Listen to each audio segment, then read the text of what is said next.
What's up? It's Greg Tepper, Dave Campbell's Texas Football and TexasFootball.com here at the Fox Sports Southwest Studios with my instant reaction to Week 12, the first round of the small school playoffs, and then the 8th week of the regular season for the big schools of the 2020 Texas high school football season. Before I get on with anything, I want to tell you my bow tie. It's the first round of the playoffs, so I wear the bow tie. This bow tie is orange because orange is the color for hunger awareness. There are many more Americans who are struggling with food insecurity because of the COVID-19 pandemic. So if you have the means, I know it's a tough time for kind of everybody, but if you have the means, please consider a donation to your local food bank. There are people who could really use it. Okay, here are my thoughts from Week 12, I guess we'll call it, first round of the Texas high school playoffs for the small schools. I've got thoughts in each classification, okay? So here's what we'll do. So this will not be comprehensive. We'll have comprehensive coverage at TexasFootball.com, but here's what jumped out to me. 6A.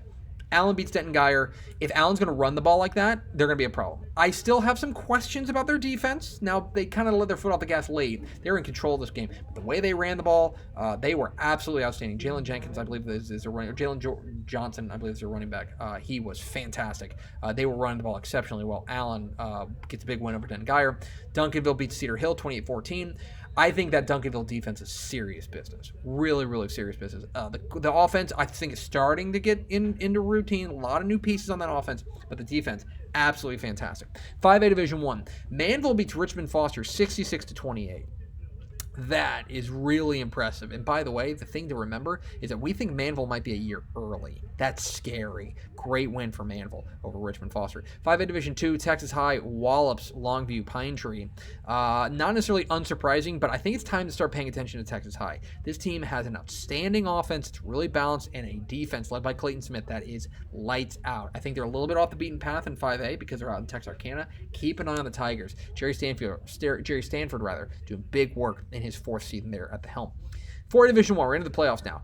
4A Division 1 was pretty chalky, but Dumas did rally past Lake Worth. They were in a little bit of trouble. Does that kind of open things up into Region 1? Remains to be seen. They had to struggle to get by the Bullfrogs, but Dumas does get the win in 4A Division 1. 4A Division 2 had a stunner, if you missed it.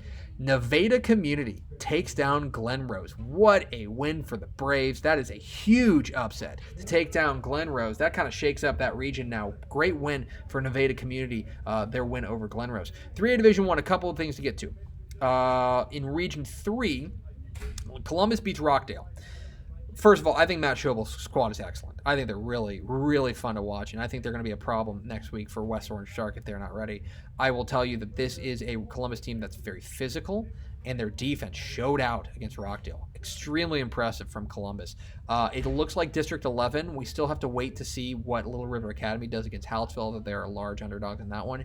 I think District 11 may end up going 1-3 in bi-district play, though. It was a big question going into the playoffs was what was the status of District 11. Right now, looks like District 12 is going to take it to them right now. Mount Vernon beats Gladewater. That's a 4-1. We had our eye on that one. That's not your average 4 over your average 1.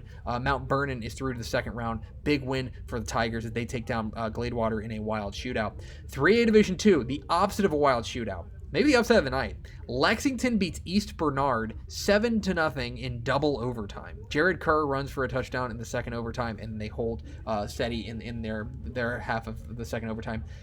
Lexington is the strangest team in the state, plain and simple. The ceiling is super high and the floor is super low, and it's everywhere in between. They have been pretty inconsistent, but I mean, they just took down a top 10 team in the first round of the playoffs. I mean, what a win for Lexington. They're through the second round. Like, I don't want to run into them right now. I mean, if they're getting hot right now, like, their ceiling is way up here. We saw that early in the season. Great win for the Eagles of Lexington. 2A Division 1, we had another 4-1. Garrison beats Hawkins. Takes down the undefeated Hawks. Great win for Garrison. They're a fourth-place team out of their district. They take down Hawkins. The other game, Italy over Rio Vista. That game is close. That game was not as close as the record as the score indicates. Italy was in command of that game most of the way. That defense is really good. I think they're a sleeper in Region 2. I know Matt Stepp loves that Italy team in Region 2 of 2A Division 1. Keep an eye on them. They beat Rio Vista. 2A Division 2 was very chalky.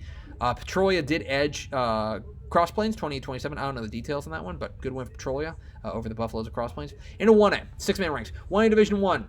Abbott beats Avalon. I think it was 51-6. The story here, congratulations to Coach Terry Crawford, the head coach at Abbott, his 200th career win. A great guy there, and happy to see him reach that milestone.